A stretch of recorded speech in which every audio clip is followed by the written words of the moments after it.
प्रिय साथियों नमस्ते। हमारे एक दर्शक ने भी पूछा है कि क्या शादी करना भक्ति मार्ग में बाधा है। तो मैं उनके कमेंट्स के माध्यम से आप लोगों को भी, सबको, हमारे भक्तों को बताना चाहता हूँ, चाहने वालों को, कि बिल्कुल ऐसा भी बिल्कुल नहीं है। शादी करना भक्ति मार्ग में बिल्कुल बाधक नहीं है, लेकिन हाँ, कुछ समस्याएं अवश्य होती हैं। लेकिन यह जीवन का हिस्सा है विवाह करना।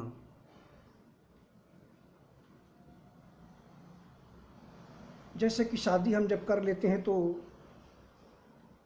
परिवार माया, इसमें उलझन काफ़ी ज़्यादा बढ़ जाती है और परिवार के प्रति, पत्नी के प्रति, बच्चों के प्रति जिम्मेदारियां भी बहुत ज़्यादा बढ़ जाती हैं और माया मोह का झमेला भी बहुत ज़्यादा हो जाता है। लेकिन अगर पूर्ण निष्ठा के साथ ईश्वर की भक्ति करते हुए विवाह बंधन में भी रहा जाए तो कोई समस्या नहीं होती है।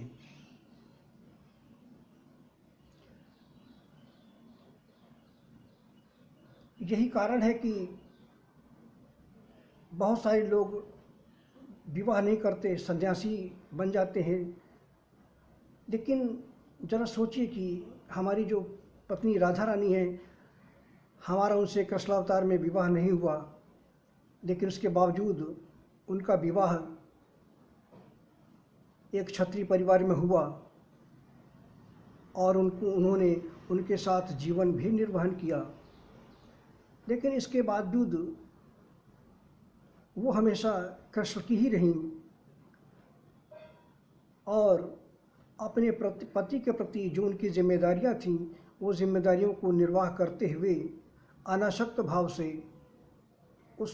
अपने उस पति के साथ रहीं और हमेशा कर्म, मन और वचन से अपने आराध्य, अपने प्रेमी, जो दिल से उन्होंने अपना पति माना, आत्मा की गहराइयों से पति माना, उन कृष्ण को उन्होंने हमेशा अपना सब कुछ मानकर पति रूप में, मूल रूप से उनको ही स्वीकार किया।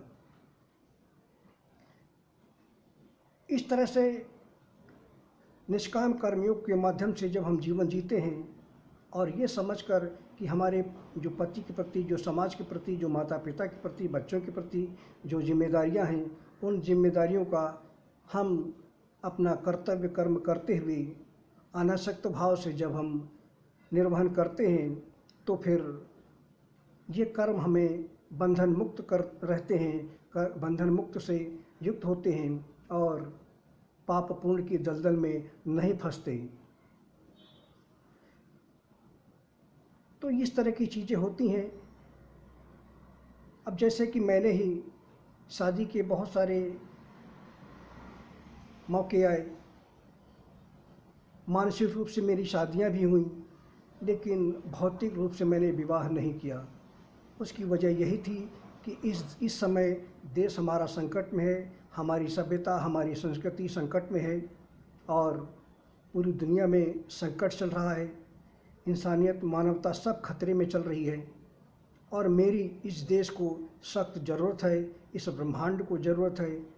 इसलिए मैंने शादी नहीं की, क्योंकि अगर मैं शादी कर लेता तो उनके प्रति जिम्मेदारियां मेरी बढ़ जाती और मैं जितना समाज के प्रति, मानव मात्र के कल्याण के प्रति जितना समय मैं दे सकता हूँ, उतना नहीं दे पाता। इसलिए मैंने शादी न करने का फैसला किया, क्योंकि मेरे लिए व्यक्तिगत सुख, शारीरिक सुख से परे हमारी सभ्यता है, सनातन धर्म है, मानव मात्र का कल्याण है। इसीलिए मैंने भौतिक रूप से विवाह नहीं किया।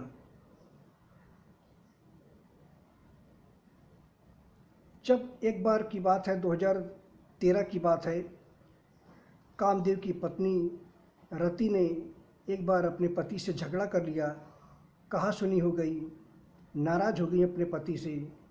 तो हमारी रति से बातचीत हुई।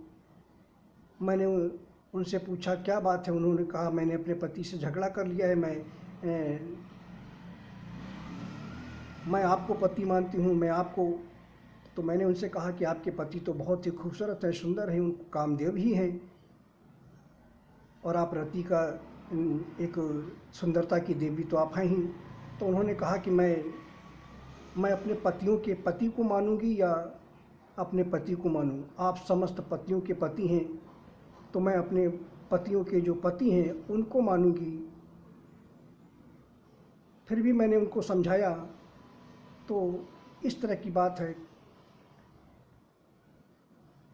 तो निष्काम कर्मयोग करते हुए, मानवीय जीवन जीते हुए, आदर्श ब्रह्मचर्य का पालन करते हुए, जब हम तन मन धन से, कर्तव्य मन वचन से अपने आराध्य के प्रति, परम ब्रह्म परमात्मा के प्रति समर्पित होकर जीवन जीते हैं, तो भौतिक जीवन जीते हुए भी हम भौतिकता से परे चले जाते हैं और हमें कर्म बंधन से हम मुक्त रहते हैं।